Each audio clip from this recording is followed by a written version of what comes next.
बात भक्ति की सत्ता की, जिसकी विशेष तस्वीरें रामनगरी अयोध्या में देखने को मिल रही हैं। इन तस्वीरों के बीच राम भक्तों के लिए जीआई टैग वाली खुशखबरी सामने आई है। हनुमानगढ़ी के विशेष प्रसाद को अंतर्राष्ट्रीय पहचान दिलाने की बड़ी कोशिश हुई है।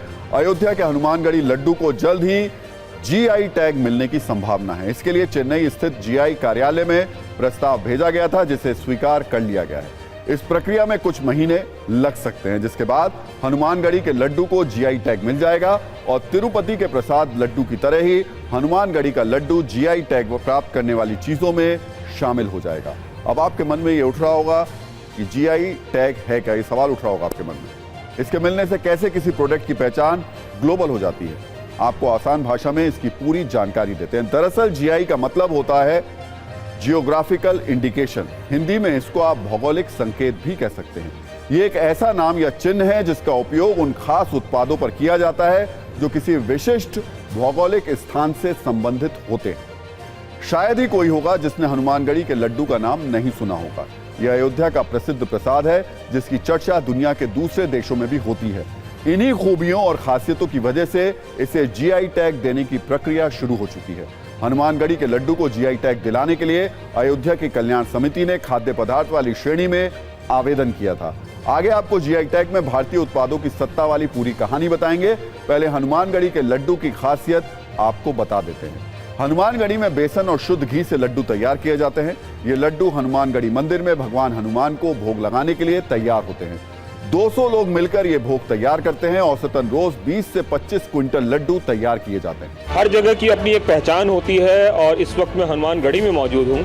हनुमानगढ़ी में भगवान हनुमंत लाल को लड्डू चढ़ाया जाता है। लड्डू की विशेष किस्म होती है और इस किस्म के लिए जीआई टैग बाकायदा के लिए इन्होंने अप्लाई किया था और मिल गया। हम लोग की बड़ी खुशी है, जैसे जैसे अयोध्या में का महत्व बढ़ता, राम मंदिर का स्थान बढ़ता जा रहा है, वैसे ही अयोध्या में तिरुपति बालाजी की तरह हम लोगों के भी लड्डू प्रसिद्ध होगा।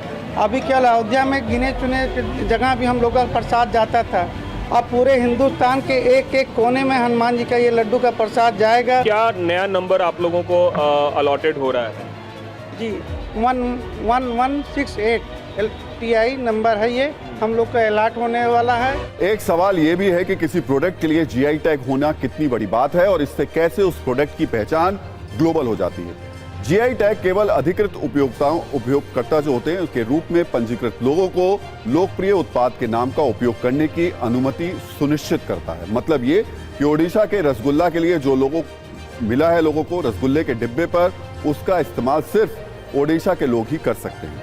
जीआई टैग किसी प्रोडक्ट पर दूसरों की नकल करने या अनुकरण किए जाने से भी बचाता है।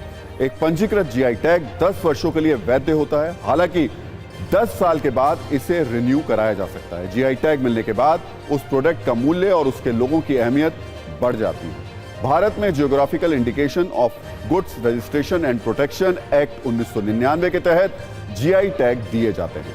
भारत का पहला जीआई टैग उत्पाद साल 2004-05 में दार्जिलिंग चाय को दिया गया था। जीआई टैग देने के लिए अलग अलग श्रेणी होती है।